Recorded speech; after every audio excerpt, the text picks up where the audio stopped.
வணக்கம். இன்றைக்கி என்ன பார்க்கலான்னா பொரியரிசி உருண்டை எப்படி செய்யலான்னு பார்க்கலாம். அதுக்கு நான் 1 கப் புழுங்கல் அரிசி எடுத்திருக்கேன். அதே கப்பால் 1 கப் வெல்லம் இடித்து வச்சுருக்கேன். 5-6 முந்திரி பருப்பு, 1 டேபிள் ஸ்பூன் நெய், 3 ஏலக்காய், கொஞ்சமாக தேங்காய் துருவி எடுத்திருக்கேன். அவ்வளோதான். இப்போ எப்படி செய்யலான்னு பார்க்கலாம். இப்போ ஒரு கடாய் வச்சுட்டு அரிசியை இதில் வறுத்துக்கலாம்.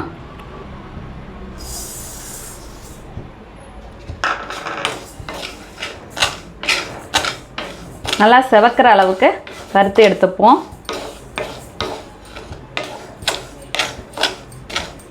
இன்னும் கொஞ்சம் வறுக்கணும். ஒரு ப்ரௌன் கலராக கொஞ்சம் மாறி வரும். ரொம்ப கருகிடாமல் பொரியரிசியாக வறுத்து எடுத்துக்கணும். இந்த அரிசி வறுக்கிறப்பயே ஒரு வாசனை வருது. இப்போ நல்லா வறுத்தாச்சு. கலர் நல்லாவே சேஞ்ச் ஆகிருக்கு. இப்போ இதை இன்னொரு பிளேட்டில் ட்ரான்ஸ்ஃபர் பண்ணிக்கலாம். பாருங்கள், நல்லா வறுத்து எடுத்தாச்சு. இப்போ இதை ஆறட்டும். ஆறுனதும் இதோட நம்ம 3 ஏலக்காவையும் சேர்த்து பவுடராக அரைச்சி எடுத்துகிட்டு வந்துடலாம். இப்போ அது ஆறுறதுக்குள்ளே நம்ம வெல்லம் தண்ணி கரைச்சிடலாம். இப்போ 1 கப் வெல்லம் எடுத்துருக்கோம். அதே கப்பால் 2 கப் தண்ணி சேர்த்துக்கலாம்.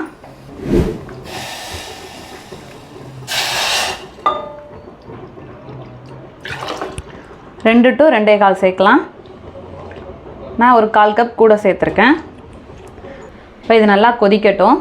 இப்போது நம்ம வெல்லமும் நல்லா தண்ணியில் கரைஞ்சி வந்துடுச்சு. இப்போ பொரியரிசியையும் நல்லா அரைச்சி எடுத்துகிட்டு வந்துட்டேன். பாருங்கள், இந்த அளவுக்கு அரைச்சி எடுத்துகிட்டு வந்துடுங்க. இப்போ ஒரு கடாய் வச்சுட்டு நெய் சேர்த்துக்கலாம். இதில் முந்திரி பருப்பு,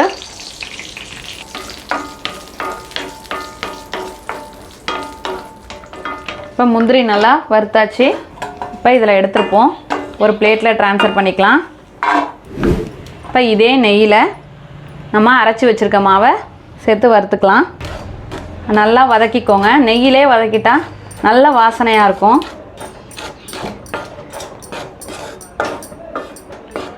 ஒரு நிமிஷம் நான் வதக்கியிருக்கேன்.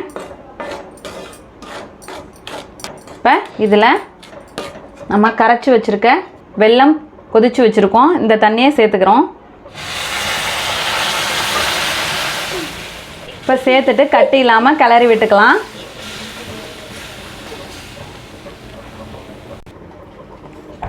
இப்போ கட்டி இல்லாமல் நல்லா கிளறிக்கலாம். கட்டி இல்லாமல் நல்லா கிளறிப்போம். இப்போ இந்த ஸ்டேஜில் நம்ம தேங்காய் துருவலை சேர்த்துடலாம். இப்போ தேங்காய் துருவல், அப்புறம் வறுத்து வச்சுருக்க முந்திரி பருப்பு எல்லாத்தையும் இப்போது சேர்த்துக்கலாம். சேர்த்துட்டு நல்லா கிளறிக்கோங்க.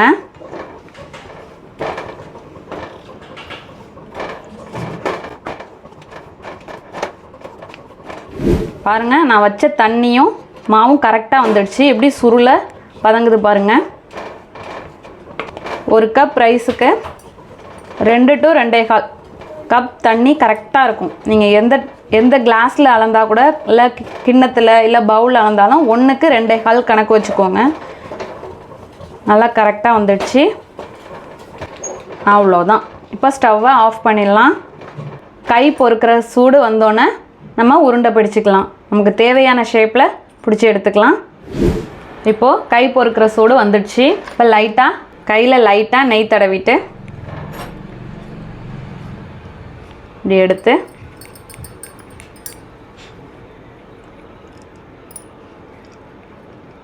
இப்படி உருண்டை பிடிச்சிக்கலாம். இதே போல் எல்லா மாவையும் உருண்டை பிடிச்சி எடுத்துகிட்டு வரலாம். அருமையான அற்புதமான பொரியரிசி உருண்டை தயார். இதே போல் நீங்களும் உங்கள் வீட்டில் செஞ்சு பார்த்துட்டு எப்படி வந்துச்சுன்னு கமெண்ட்டில் சொல்லுங்கள். தேங்க்யூ.